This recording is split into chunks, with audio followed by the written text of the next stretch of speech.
We reached episode 50, so this calls for a special celebration. Today, artist and engineer Uma Kelkar takes the hosting seat instead of me to interview me.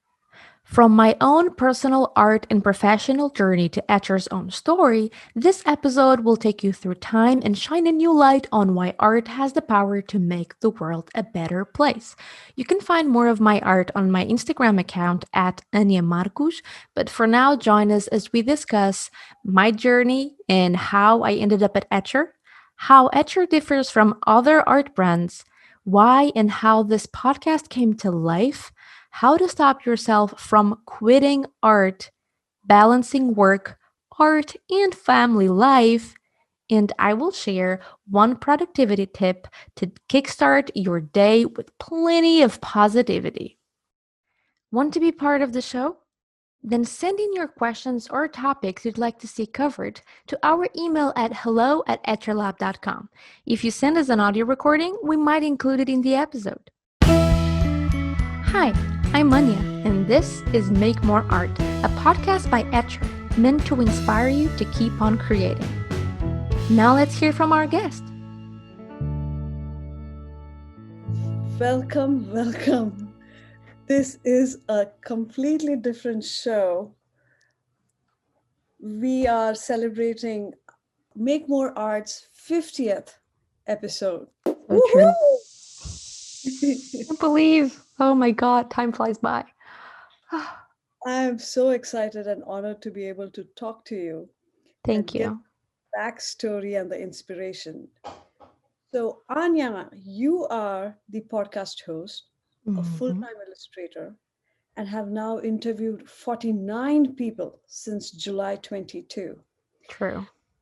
My aim of marking the 50th episode is to showcase the thought process and the podcast's evolution via you, as you are an integral part of the story.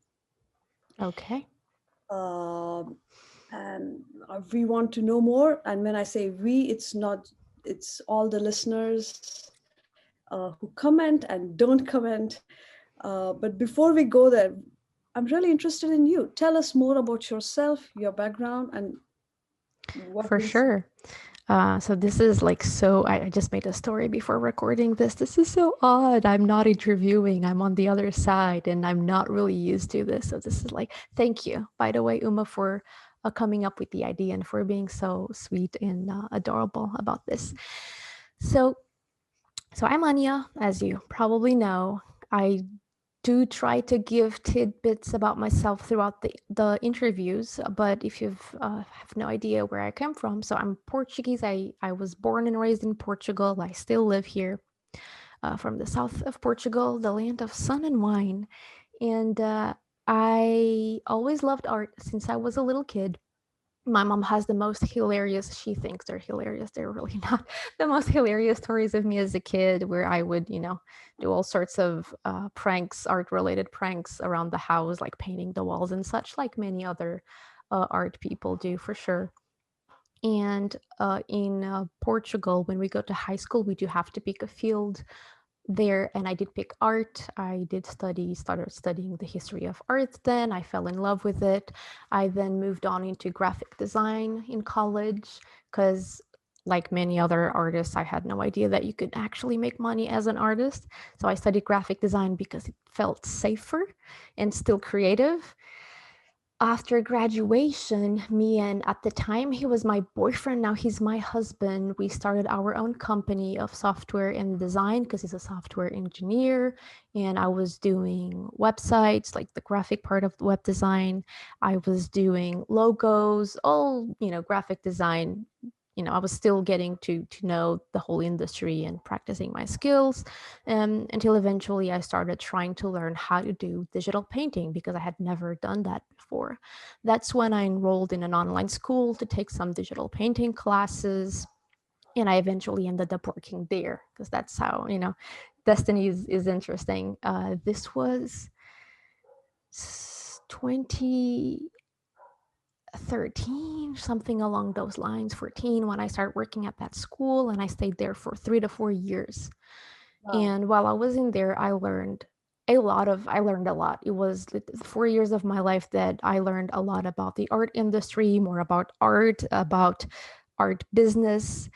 Everything I know almost up to a certain point, I learned there. That school also had a podcast, and I did host.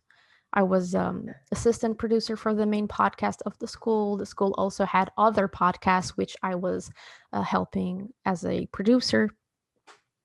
Wow. We had a podcast network, so I learned all I know about podcasting there. I wore many hats, so I learned a lot about team management because I was helping to manage a team of dozens of people. I did a lot of podcast copywriting, recording, editing, podcast editing. I I did a little bit of art for that school. I did a little bit of everything. I Wow. helped launch art courses.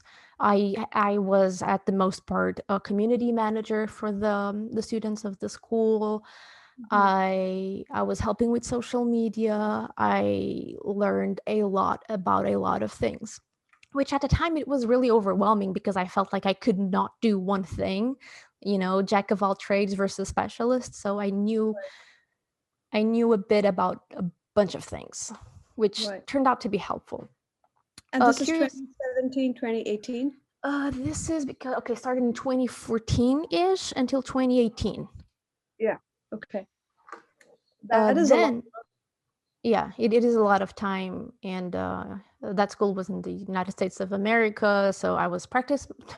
Believe it or not, before I started working there, I barely spoke English because while I live in Portugal, and I remember this English couple walking on the street and asking me for the direction to the bus stop. And I was stuttering the whole time, and my English was so rusty. And then a few weeks into working with American people, I had no trouble with English whatsoever, Perfect. Perfect. which was really helpful. So that really helped with English. And yeah, that was for 4 years. During that time, I did interview Darren Yao, who is the founder of Etchr Lab. And after I left that job, Darren invited me to work as part of the team at Etchr. Uh-huh. So that's, I ended that chapter and then I started here. When I started at Etchr, we were only selling art bags. That's how Etchr Lab started. Right. And I was helping with um, PR. I was helping with social media. I was doing a little bit of copywriting, blog writing. So all my skill set became very valuable at the time because it was a very, very small team. So it served me well. And now we're a huge team. I cannot tell you how many of us are here. I was building the team page because at the time of this recording, we're about to launch a new website for Etchr Studio, the whole learning platform that we have, the free live demos, the workshops, Mm. and we're doing like a show just for kids, and it's growing a lot. And I was building our story page, and I was putting all the names of the team members, and I was mind blown because we're over 20 now. So yeah, Congratulations. Well done. Well thank done. you. So this segues nicely into the next question. Mhm.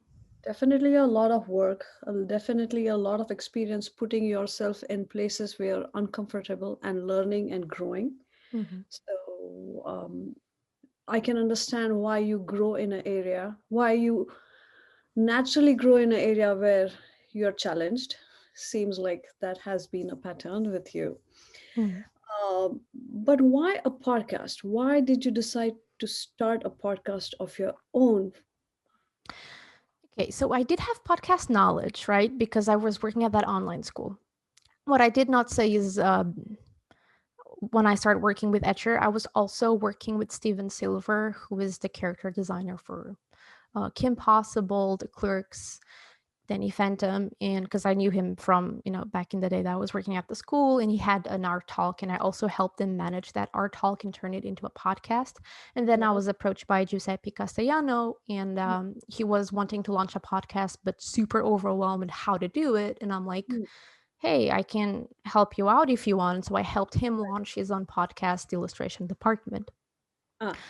Um, and I love talking with the public. I love engaging with other artists. I love to hear everyone's stories, how they came to be, because Mm. it's frustrating is not the right word, but I feel a little bit sad every time I see so many artists struggling so much with the same things, not as in like, oh, it's always the same for you, but as in you are not alone. It's the same for many more people, but Mm. somehow we manage to seclude ourselves from the community. I saw that a lot with the students at the school, and I started to seeing that at Etchr Lab when we only had art products and people were asking questions about how to better use them, and they ended up sharing their art struggles. And Mm. Etchr's mission was to help people make more art. So Okay. we had a conversation, Simon and Jan, the co-founders, and I had a conversation at Frankfurt because every year we used to go, thank you, COVID, we used to go every year to Frankfurt for this event, the social event. And it was the year that Erwin also went when I was pregnant, so 2 years Right. ago or something. Um, and Erwin was saying, like, Erwin, he's the creator of the Perfect Sketchbook, and he's an art teacher. He's a great teacher, and he teaches in schools. Right. So I was telling him that I have experience teaching online, and he was asking me, how that worked, and wanting to know a little more about it. And then he pitched, I think it was him who pitched to Simon, oh, maybe Etchr could do that. And I'm like, actually, that would be cool because Etchr is all about to help people make more art. So it's not weird for Etchr to also, Ah, teach. And I know I'm diverging a little bit from your main question, but hang in there. At the same time, during that event, I was showing our products to potential buyers, retails, and I realized that I'm really comfortable talking. I mean, I've always been comfortable talking in public, or not always. It's a skill that I had to learn. So I mhm. just to demystify that, I don't want people thinking like either you're good or bad. No, it's a Right. Right. skill, and Yeah. skills are learned, as you more than anyone know. So it was Simon's idea. Simon was like, "Hey, so you have experience with podcast. You helped so and so building a podcast. How Mm. about you do a podcast for us, for Etchr? Like we give you all the support you need, Mm. and you just kind of do your own thing. So would you be up for that?" And the first two interviews I did were in Frankfurt that time that I was there.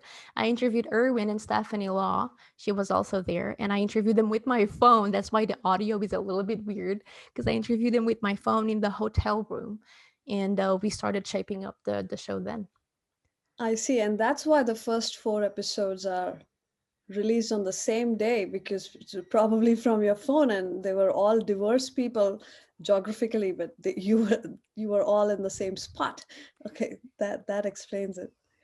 Um, I understand. So, if somebody, to play the devil's advocate, Mhm. people want to know how people solved it. So why not a blog, or why not pre-recorded question answers, written question answers? Why the audio feature?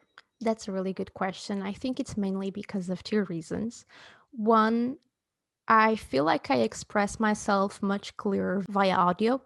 Mhm. And I believe that by having a conversation with someone, you get information and the emotion that you otherwise struggle. I don't say it's impossible, but you struggle a lot to get into a blog post. We did have a blog at Etchr when I joined, and I was writing for that blog at first, interviewing people, and it was fun. It was interesting, but I didn't feel like it was capturing the true essence Mhm. and the Mhm. struggles and the victories of being an artist.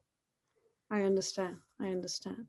And when it comes to timing of launching these things, of course, there are factors out of your hand. But globally, when this was launched, we were right in the middle of Black Lives Matter and a pandemic. Personally, you had just had a kid. So, despite these challenging mental, emotional, and physical aspects of this, you strove on. So, what was that seed of inspiration or that drive that said, now is a good time and I gotta take it? Yeah, well, that's another great question. So when I went to Frankfurt, back to that, it was January 2019, right Hmm. before the pandemic struck globally. I was pregnant. I traveled. I did the interview, and Simon and Jan, none of them were pressuring me with the deadline for the show. They were Hmm. like, hey, I know you're pregnant. I don't want to put pressure on you. At the time, I had no idea how much time I would be taking off after my baby was born. The Mhm. government in Portugal gives the women five up to 5 months with 80% of pay, or Okay. 4 months with 100%. Got it. But I've always been very career oriented. And even though I love my son and I want to Sure. spend as much time as I want with him, I did not want to not work Of course. because I needed to feel like I was capable of doing more than being a mom. Not that being a mom is not enough, because it is, and it's a lot of work. And I have a full on rant about that in my Instagram IGTV. But I needed to do something. And Simon, without pressuring me, said, hey, so the pandemic is starting. Would it be possible to launch it sometime this summer? Uh, how about the quote unquote only thing you do is get the interview done, and then we get another team member to help you with the editing, to help you with the everything else. So we Mhm. take as much off you as possible, so you focus solely on interviewing, and we assemble everything, and you'll be directing how you want it to look like. Is that possible? And I'm like, let's establish a time. So working backwards, something I learned from Jan. So let's establish a deadline, and then working backwards, how can we make that happen? If it works, great. If it doesn't work, well, no one, the world is not ending. So we'll just have to extend the deadline a little bit. And that's what we did. And it worked because, again, I had a lot of help. Got it. Got it. And I want to emphasize this new motherhood and the language that we learn. We meaning because I'm a mother and I've had to change my language. And Mm-hmm. there's this conditioning of language to when you said, even though I love my kids, I hope in 100th episode, we never have to justify the love for our That is kids. so true. Men go to work even though they love their kids, but it's assumed. It's So true. I think, yes, It's we true. don't have to. And the fact that the HR team understood their role to support you. So their idea was to enable you. Yeah, Uh, and they had full faith that if they gave you the support, you'd carry through. So that's what we all want. It's not just mothers, even fathers want the same thing, that they want to be yeah. enabled. So I love hearing that story. Um, so walk us through your interview process in the sense, the first thing, how do you select the people you want to interview? Okay. I hope this not makes me look bad. I'm gonna be totally honest, because Please. I'm all about openness. So at the beginning, we were not doing our teaching platform, right? So I was looking at artists that I knew had something interesting to say, or who were completely different from each other, so I could get as many perspectives as possible. Because I believe that we're all human. So in a sense, we are all the same, but we also have very fundamental different opinions. And that is not to say some are right or wrong, they're just different. Uh, to give you a specific example, me and my older sister were completely different from each other. We believe in completely different things, yet we still get along. Just if we ever have a conversation about something I firmly believe in, or she firmly believes in, we just stop the conversation. I'm like, okay, we have different opinions. They are both valid because you have different fundamental beliefs. Let's not Mm, fight about it. Not worth it. We're family. mm, So that's the same thing with artists. People believe firmly in different things. And even though some might be right or wrong, usually they're just very different and work for different kinds of people. I don't believe in people saying, oh, you always have to start with line drawing to create a painting. mm, No, you mm. don't. You have to start with line drawing if that works for you and the way your brain processes information. Some people think in tone, so maybe for them it's easier to start with brushstrokes and shapes. So, Right. and that is important to get out there, because just like in motherhood, we kind of feel like we have to justify everything. I feel like there's not kind of a similar pattern going on in the art world, where if you don't do things like in a specific way, then you're wrong, and you have to force yourself into a way of doing things, and it doesn't work for you, and it just gets you super Right. frustrated.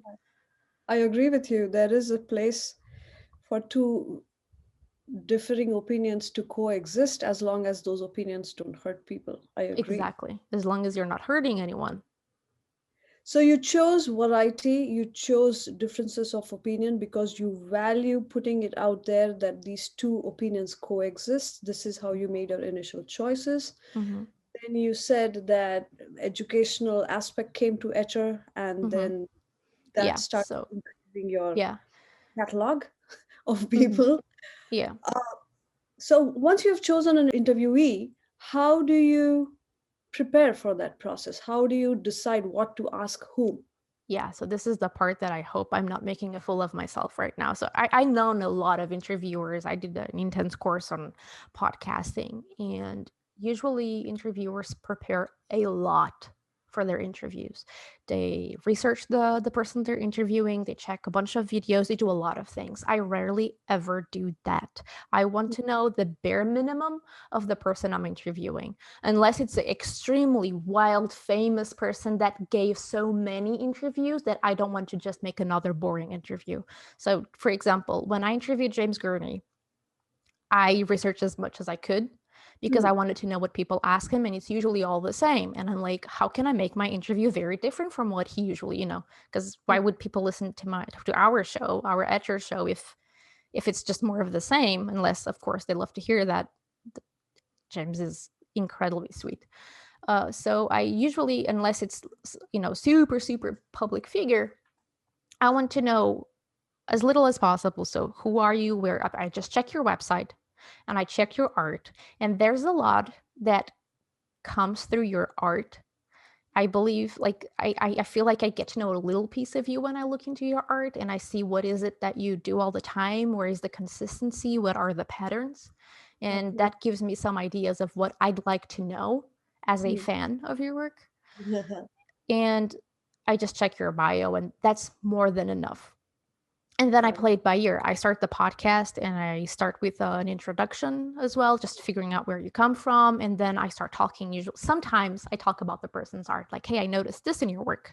Hmm. Why do you make this choice? Or how is it working with this medium? I always try to put myself in our audience shoes, because to make a good show, you have to know who you're talking with.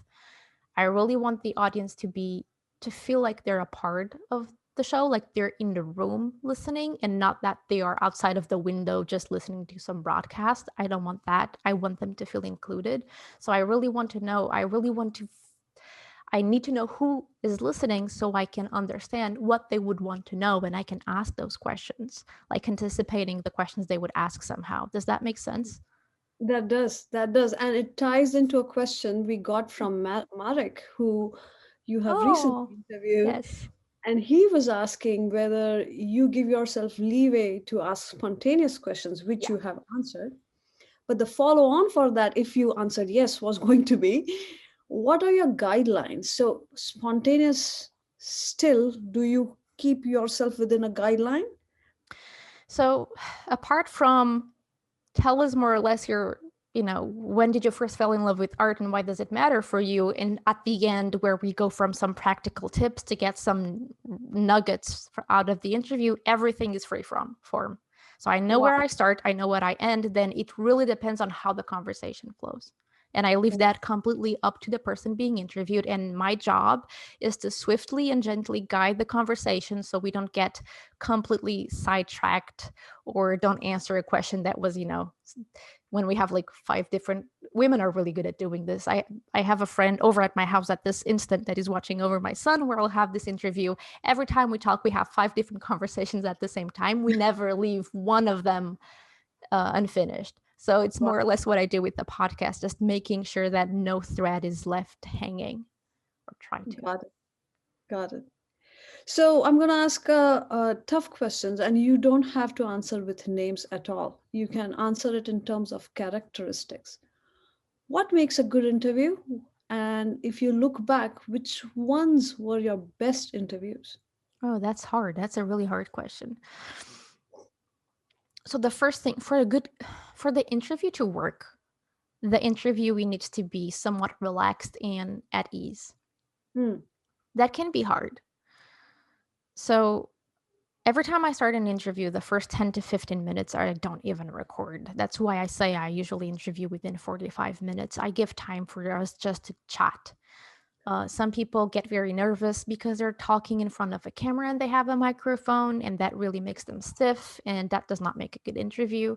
So I want to, as swiftly and gently as possible, make them comfortable and relaxed.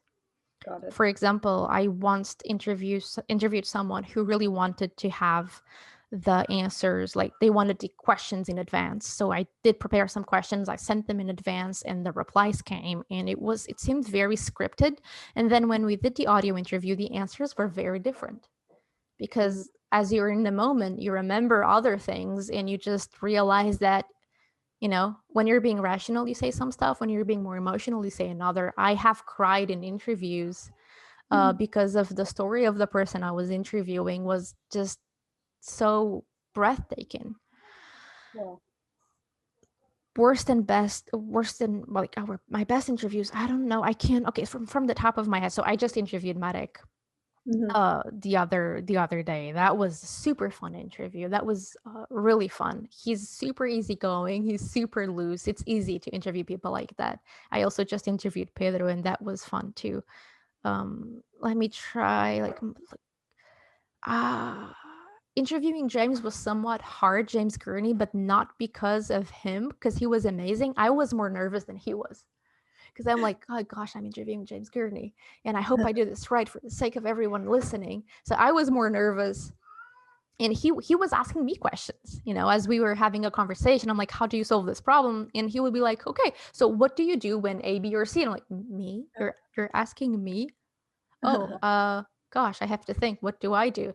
So that was somewhat hard because it was very different. Mm. But That elevate the quality because it made it more conversational. yeah, yeah. I If it's not to be a conversation, then why are we recording it like this? I mean, I can just send you the questions. You can record the Yeah. answers and send it Right. back. Right. Absolutely. And 45 people in 32 weeks is a lot. It's a big commitment, and stuff happens.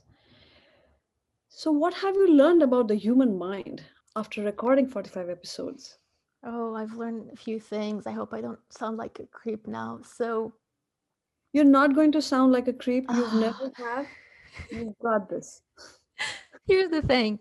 I I think I became pretty good at making people feel at ease and comfortable, not only because of the interviews I've done, but also because of the teachers that we've brought to Etchr. And I'm also a host. So my job is to be there to make, for me, I mean, the primal goal is to have the teacher as relaxed as possible so they can do their job, and to make sure I can connect the audience with the teacher as much as possible. Sometimes I talk a little bit too much because I notice the teacher is very nervous, and Hmm. when you make mistakes or when you're a little bit silly, the tension eases a bit.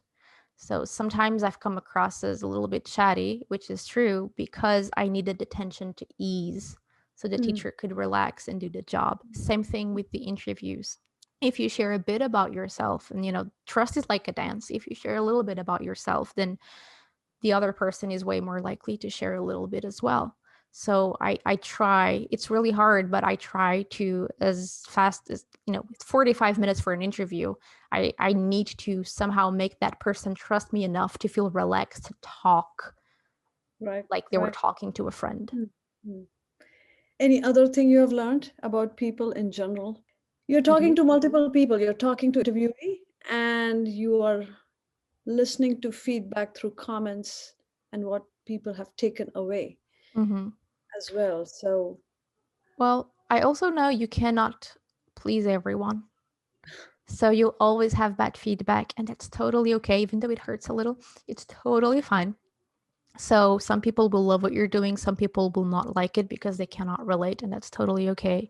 I also believe that everyone goes through some kind of trauma, even if it's very, very gentle or not too big of a trauma. People can easily relate to each other because they've been through some similar situations in a way, even if it's not the exact same situation, if it's different, but causes the same kind of emotion. absolutely. It connects, it brings people together. I'm really proud of myself because I'm able to start calls with artists, and at the end of the call they say, I was so nervous for this, but I feel like I've known you for years.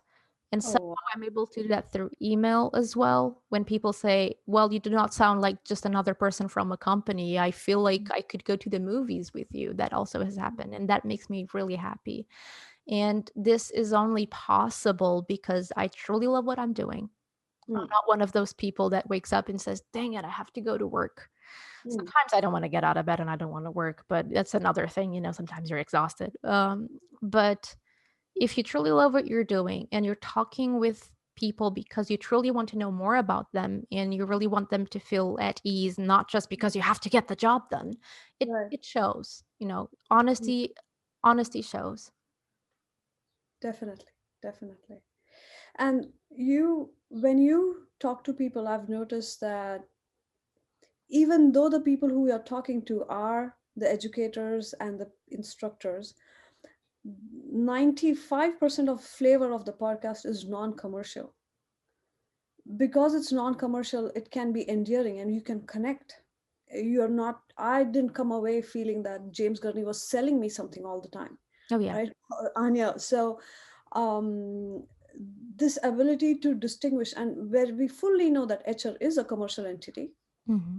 but this sector of it gives us space to be, space to learn, space to connect, and I think people appreciate it. And this is just feedback, this is not a statement. Yeah, yeah. I appreciate that. This was actually thanks to Simon and Jan again, because they allow me to run the podcast pretty much as I want. They gave me some guidelines. They told me what they would like to get out of the show. They gave me some opinions of things that could work, and they allowed me to fully experiment. The only thing that Simon said that I thanked him for it was, please just don't sell anything on the episode. And I'm like, this is the best thing you could have told me. If people bring the Wow. art products they use, Hmm. I'd never ask them to, but if they do, it's because they want to and because they truly like the products. And that's not weird, because it's not like, oh, by the way, I use this Etchr sketchbook because it's 100% cotton paper and it makes for a much. No, we don't really. When you're watching like a TV show and all of a sudden they're drinking like an iced tea, but they're holding the can in a weird position just so that the brand shows. That's what it sounds like if you're trying to first force push something into sales. So Got it. yeah, I mean, the like the podcast exists to create a space, like you said, for real conversation. And at Hmm. the same time this is happening, everyone listening knows this is from Etchr. This is not an Anya podcast, it's an Etchr podcast. If for some reason I leave Etchr, I hope that's not in a long while, Hmm. someone else might take fill in my shoes and just continue the podcast because it's Etchr's, and they know what Etchr is because we have the blog that links to the episode. We have our links there. If they truly are curious about Etchr, they know where to find the information. It's there, but that's Right, not the primary goal. So yeah. right, right, right. um I know your Instagram account and Etchr's Instagram account and my Instagram account asked people for questions to be asked of you. Hmm. I have one question which is my own question, which I will ask at the end. But since it's close to 40 minutes right now, I would like to involve audience like you Hmm. do, and ask them questions. Um, and they go to your art practice. So I'll slightly talk about your art practice and then ask your questions. I find it really amazing that you have come up with simpler art. When I say simple, people think of simple as demeaning, but that is not how I want to showcase it. I want to showcase it as enabling. Hmm. You're doing what you can as a new mother and a podcast and an illustrator, and yet create something that can be cute, that can be refreshing, and that can keep you in the mind space you need to be to do what you do. Hmm. So, Thank you. towards that, people have asked, what motivates you to draw? Oh, the $1 billion question. If Maybe this will not resonate with everyone, but when you start exercising, your body craves exercise, but if you stop for months, then you really don't want to get out of the couch. Yeah. For me, it's the same thing with art. As often as I practice, the more I practice, the more I want to create.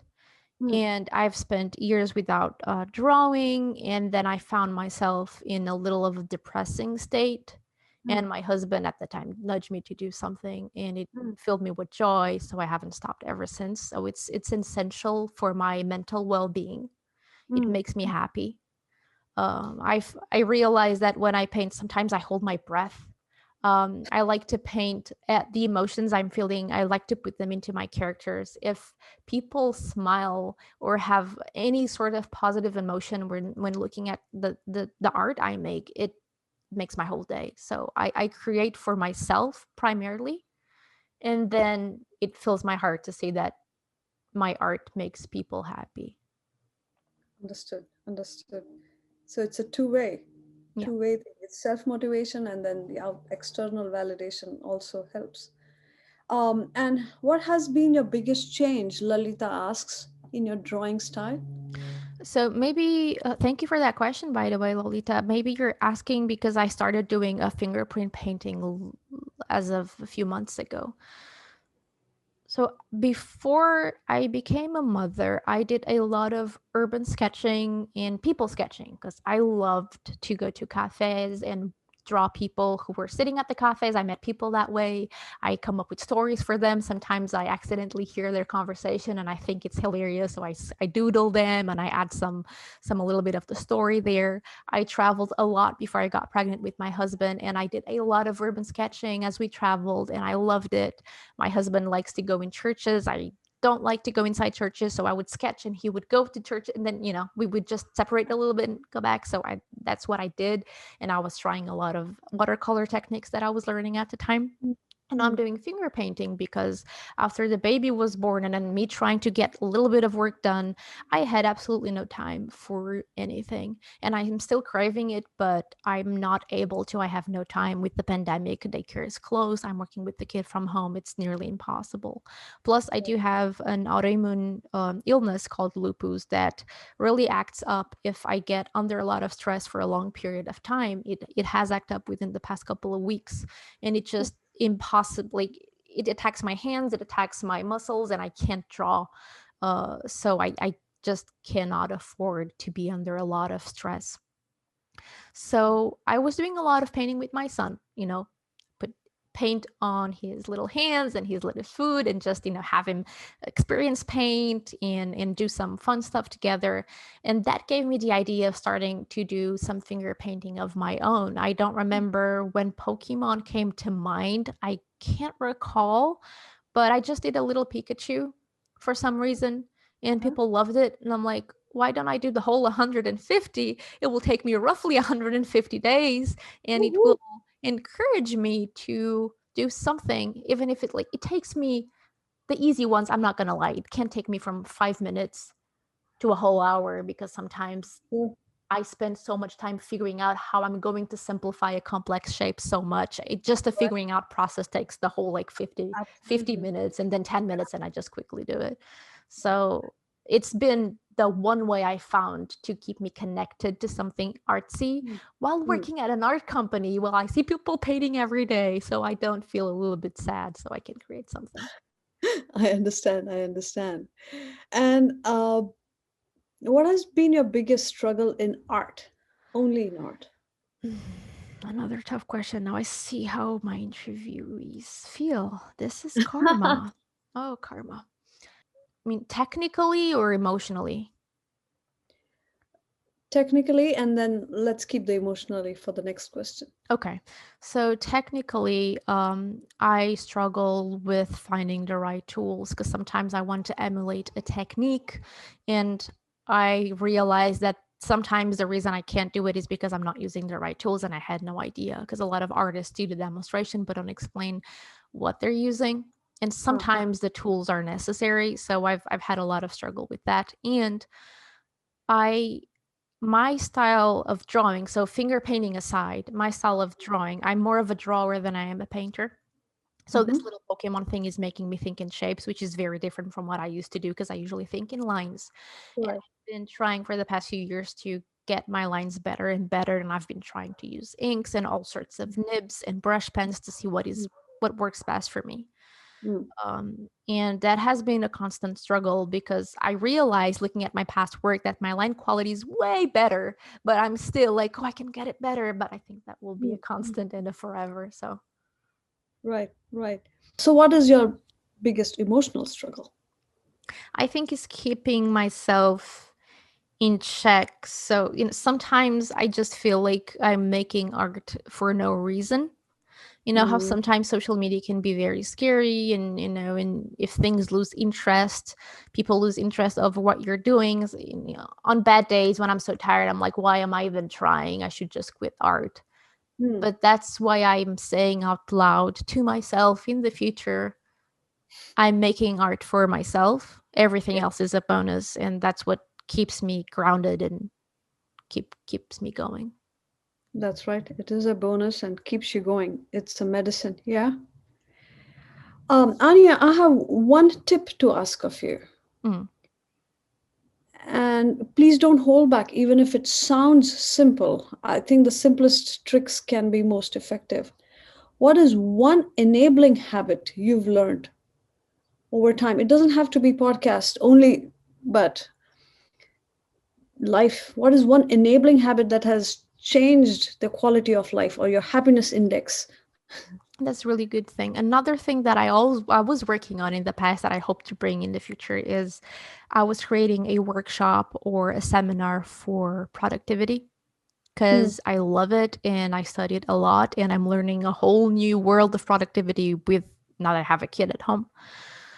And I'm a little bit obsessed in finding ways not to manage your time because I do not believe in time management because time exists no matter what you do, it exists outside of you, but how to manage your energy. Uh-huh. So, one thing that I found that really helps me is to get something important to me done in the morning. If I do Hmm. something that matters in the morning, maybe I have no time to do anything for the rest of the day, but just knowing I did that one thing makes me Hmm. much happier, gives me that hit of dopamine, and makes me feel much at ease. And I can allow myself to relax at the end of the day. Do you get up? Are you an early riser? Do you get up early in the morning to get the thing done? Yeah, I was always an early riser, but then working with the United States, was working late, so that became a little bit muddy. Then I get got back to early rising. I was at the like golden time in my life before I had the kid. I was waking up at 6 in the morning, so I would start my workout at 7, from 7 to 8, Hmm. and that was like the fittest time of my life and the most productive. But then the baby was born, and I was not sleeping for 8 months. Now he's sleeping throughout the night now, knock on wood. So that's not, I don't want to jinx it. So nowadays I wake up between 7:30 and 8. 2 or 3 times a week, I have meetings starting at 8:15. Wow. So yeah. Wow. Wow. Got it. Got it. We've learned a lot. I would love to chat more with you, but I would like to keep to the time constraints of your podcast too. I can answer the questions that were not answered. I can do Instagram stories and answer them. That would be wonderful. Yeah. And I will share them with you too. But this has been inspiring. This has been revealing, Thank calming you. too. Oh, And it's only the 50th. Where do you see yourself going from here? you know what? I remember once someone asked me, "Where do you see yourself in 5 years?" That's a leading, people ask that to how good leaders know how to answer that. I don't know. In the past couple of years, I learned that you cannot take anything for granted, Mm, and there's no security whatsoever, not in any job, not in anything. mm, Things can happen in a blink of an eye that changes everything. I mean, the pandemic showed us that.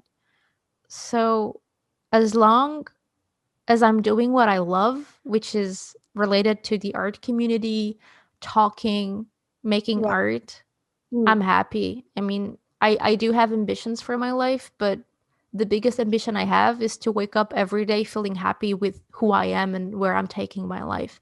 I do want to get my own children's book finished. It's been set aside for 3 years or four. I do want to create my own stories and to share them with the world. And aside from that, as long as I'm with my family and I'm working with people I care about and the mission of the company I'm working at Hmm. aligns with my own, I don't ask for more. Maybe that's weird, but Wow. yeah, that's how I feel. That's not weird. That's saying that you're content and sorted out. And that's a big award to have at a young age. So that is awesome. Thank you. Shall we toast to your growth and the podcast's 50th? And to you, Uma, for being amazing. And yeah, Cheers. I know my glass is going away, but I'm cheering you. Congratulations. And wishing you much, much more, Anya. thank you. Thank you, Uma. Thank you. I really appreciate it. And thank you, everyone, for sending in over questions. I was pleasantly surprised to hear that. So thank you. So, what did you think of today's episode? Was there any particular thing that you liked best? Please let me know all about it in the comment section of the post associated with this episode at etchrlab.com/Anya. That's etchrlab.com/ANIA. Or if you're watching this on YouTube, simply let us know in the comment section below. If you're enjoying the podcast, please help us keep the show alive. You can subscribe and give us a 5-star rating and review on Apple Podcasts at etchrlab.com/go/Apple. Or if you're more of a YouTube viewer, please make sure to subscribe to our channel and ring the bell to get notified about our most recent videos. Sharing is caring and every little bit helps. Thank you so much, and I'll see you next time. Until then, let's make more art. God, what's wrong with my voice today? I had coffee.